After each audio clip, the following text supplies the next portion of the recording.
Hi there, MLCs. So I'm going to be doing a Draw My Life video as my identity project.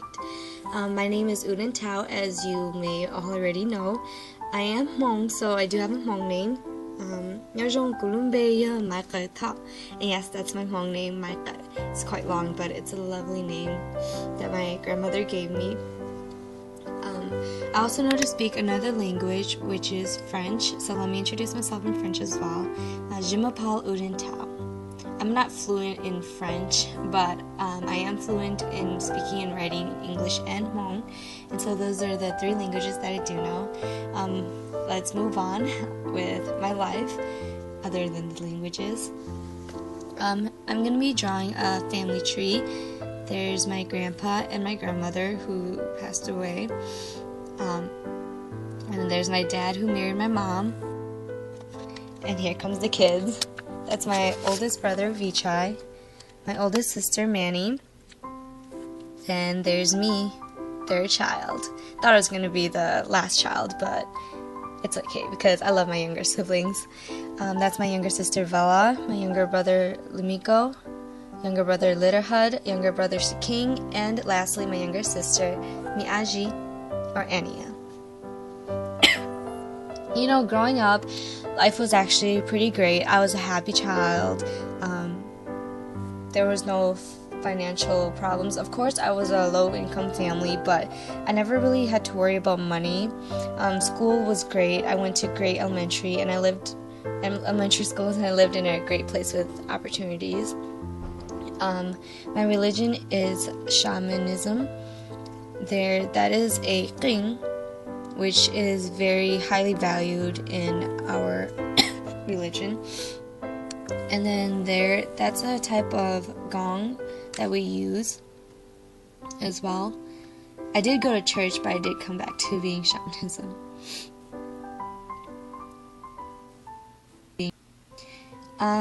During my elementary years, I did get bullied a lot.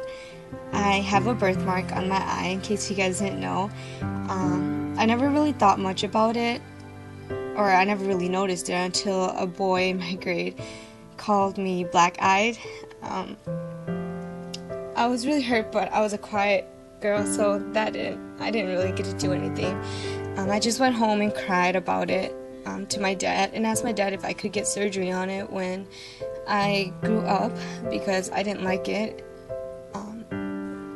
Because a lot of people questioned it, and it made me feel pretty ugly. I would always have bangs to cover up my birthmark. And in middle school, I did question why I didn't look like the other girls, why I wasn't American, because they had pretty hair, pretty eyes, they looked pretty, and I wondered why I didn't dress like them, why I wasn't rich.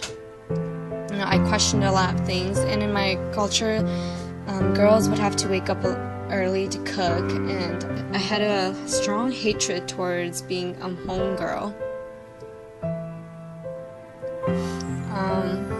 Also in 8th grade, middle school, that's when I was introduced to music.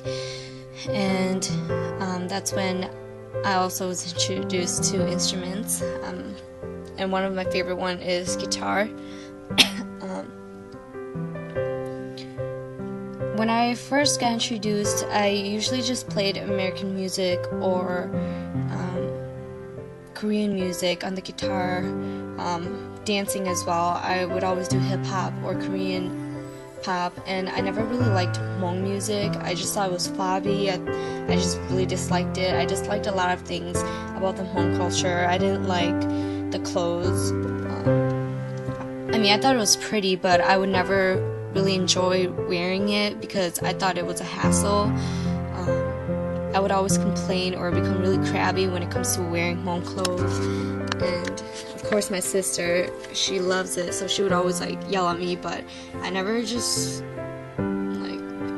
felt the connection of liking the Hmong culture at all. But then I guess reality did hit me hard.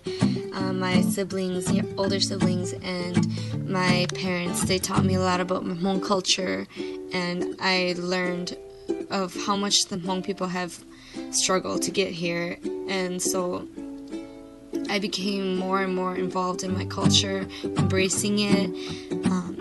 I became more aware of like Hmong music, older and newer music. Hmong clothes became something that I loved, and Hmong geita as well. And along with my birthmark, I actually love myself, and I didn't really care what others thought about my birthmark anymore. It's a self-actualization. I do remember my dad asking me to sing a Hmong song, and I kind of just made up excuses saying that I'm not good in my Hmong and that I didn't want to sing it. In truth, I actually still kind of was on the edge of liking Hmong music or not. But then the day did come when I gave it a shot and started playing Hmong music. And I actually fell in love with it because I find it very soothing, and the first song was I also made a YouTube channel. That's where I post up most of my covers, and that's where I will be continuing my music career.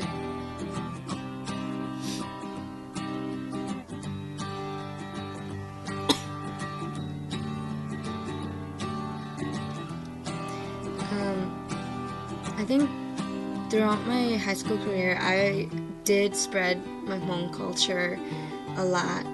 I did ask my friends to speak more in Hmong.